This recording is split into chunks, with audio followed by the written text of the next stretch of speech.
Deadbeat abuser thinks he's safe. But I took everything from him. Joe was a wife beater, we were absolutely sure. I was hired as a lawyer by Joe's brother-in-law, the brother of the wife that Joe beat.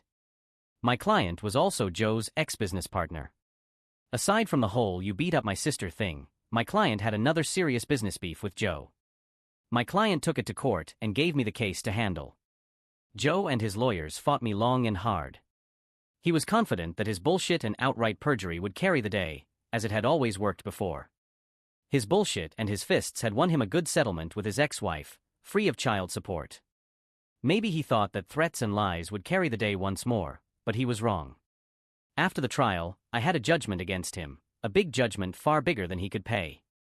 Joe twisted and turned and shimmied and shook, but after a while, I located and took all his assets. It was easy, really. Joe had no thought of consequences, and so he didn't lawyer up until it was too late. If one of my clients ever sues you, you're in trouble because my clients lawyer up before they even know your name. But Joe didn't lawyer up until the process server threw the papers at his feet, and by then it was far too late. I went through Joe's assets like a meat grinder, and after a while, Joe had but one property left, a house. He clung to that house because it was rented out, his sole source of income. Joe lived in the unfinished basement and survived on what the upstairs tenants paid him. He cashed their rent checks at payday loan places, paying hefty fees, but it was worth it because he knew that I would garnish any bank account that he opened. Joe managed to hide his rental place from me for a while, because he owned it through a numbered company. But my investigator found him one day and followed him home. Joe represented himself through the next stage, which took a couple of years, while I punctured his corporate veils in a sad effort at fraudulent convenience.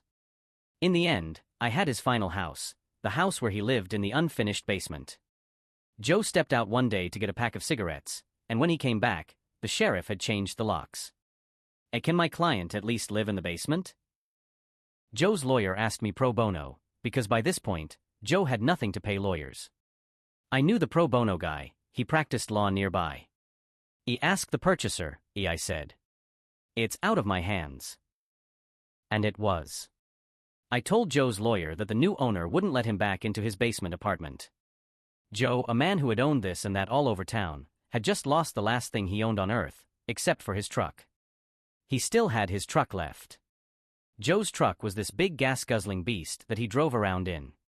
It was too old and too frail to be worth seizing, so I let Joe keep it, and I was glad I did that because now the truck was where Joe slept until he made a mistake and lost his truck too.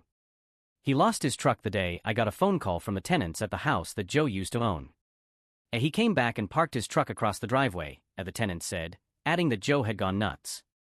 He'd parked his truck there in a rage and then walked into town, saying he'd be back later in the day to sleep in his truck. Can you get around the truck? I asked. The tenant could not. The driveway was blocked. I called one of the tow truck guys that I used to defend back in my criminal lawyer days, and in a couple of hours, that truck was gone and parked somewhere else, somewhere special, in accordance with my specific instructions. And my guy wants his truck back, the pro bono lawyer said the next day when he called me. And not happening, I said. I stood in my office, 15 floors above the parking lot, and looked down, where I imagined my pro bono counterpart was standing in his office facing the same lot. But you have no right to the truck, he said. He has no right to block a man's driveway, I replied. It was terrible, really, standing up high, pronouncing words that took away a man's final asset, the last thing he owned on earth. I imagined that this must be what God feels like before he strips a man of everything and sends him to hell. Are you really going to make me go to court over this? Said the pro bono guy.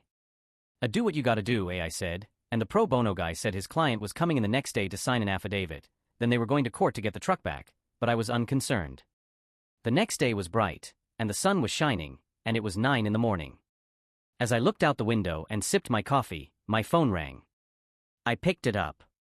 It was the pro bono man. Why didn't you tell me that Joe's truck was parked right outside my office? His voice was tight, and I could tell that he must have been shaking with anger. Is that so? I said, staring out at Joe's truck parked 15 stories below me. How careless of my bailiff to leave the truck where your client could easily take it back. I really must speak to him. Very funny. My client's going to sue. And no, he isn't. He's going to get in that truck and drive away right now. I told my tow guy to fill up the tank, and he gave it an oil change too, gratis. Tell your client to get in his truck and drive off, and that if I ever see the truck again, I'll seize it to satisfy the rest of my client's judgment. The pro bono guy tried to argue, but I was firm.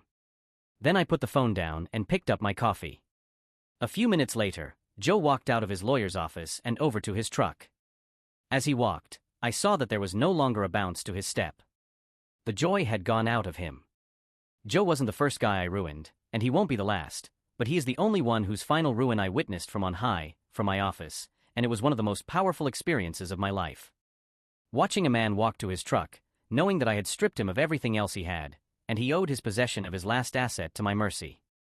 Joe drove away, his ancient truck spilling clouds of smoke from the exhaust.